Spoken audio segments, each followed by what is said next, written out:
क्या हमने हमारे बच्चों को दुआ माँगने का तरीका सिखाया है? रात को उठने के बाद मैं पहला हाथ धोता हूँ, क्यों बोले तो हमारे हाथ रात भर कहाँ गुज़ारे हमको पता नहीं रहता। फिर उसके बाद मैं ब्रश करता हूँ कोलगेट से, क्यों रोज़े से पहले कोलगेट से ब्रश कर सकते हैं। फिर वज़ू करता हूँ, तहज्जुद की नमाज़ के लिए रुक जाता हूँ। तहज्जुद की नमाज़ में बहुत सुकून है, मेरे को बहुत सुकून मिलता है। आप लोग भी तहज्जुद की नमाज़ पढ़ा करें। पहला तो फ़र्ज़ पढ़ा करें, क्योंकि ये नमाज़ हुज़ूर पाक सल्लल्लाहु अलैहि वसल्लम पे फ़र्ज़ थी तहज्जुद की नमाज़, इसलिए मैं बहुत शौक से पढ़ता हूँ। फिर बोर्ड पर अल्लाह का ज़िक्र करता हूँ, क्योंकि बोर्डों पर अल्लाह का ज़िक्र करना ये हुज़ूर की सुन्नत है।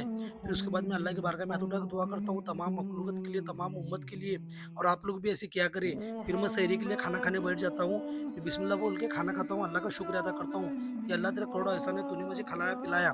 फिर मैं कुरान पढ़ने बैठता हूँ, तो अल्लाह ताला कुरान में कह रहा है कि सूद, ब्याज और हराम के तरीके से कमाना सख्त हराम है, जिससे बचने का कुरान में हुक्म है। अल्लाह कुरान में कह रहा है कि हराम हराम का ना खाओ, ये दिल को काला करता है और इससे रूहानियत में तरक्की भी नहीं होती हमारी।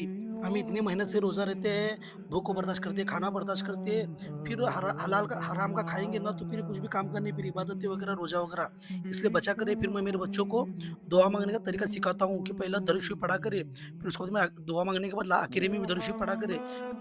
इफ्तार का वक़्त तो दुआ माँगने का वक़्त है। इस वक़्त जो दुआ माँगते हैं ना, वो दुआ रद्द नहीं होती। अल्लाह का वादा है, माँगने वाला कितना भी गुनहगार क्यों ना हो, लेकिन उसकी दुआ कबूल होती है, इसलिए दुआ माँगा करो। अल्लाह कह रहा है बंदों से, माँग क्या माँगता है, मैं तुझे दूँगा।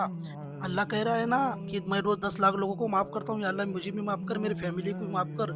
इस तरह से मैं दुआ करता हूँ, और हाथ में खजूर लेकर मैं कहता हूँ, हुज़ूर की उम्मत के अल्लाह, गाज़ा, फ़िलिस्तीन, तमाम हिंदू दुनिया में अल्लाह, जो मेरी माँ-बहन है, या अल्लाह छोटे-छोटे बच्चे अल्लाह, अल्लाह भूख से रो रहे अल्लाह, या अल्लाह उनको जिस तरह तू तेरी नेमत से मुझे नवाज़ रहा है अल्लाह, इससे अच्छी-अच्छी नेमत से उनको भी नवाज़ अल्लाह। इस तरह मैं हाथ में खजूर लेकर अल्लाह के बारगाह में दुआ करते रहता हूँ। क्यों बोले तो हम जब उम्मत के लिए दुआ करते हैं ना, तो पहला हमारे हक़ में ही कबूल होती है वो दुआ, इसलिए उम्मत के लिए दुआ किया करें। फिर मैं नमाज़ को आने के बाद बिस्मिल्लाह बोल के खाना खाता हूँ।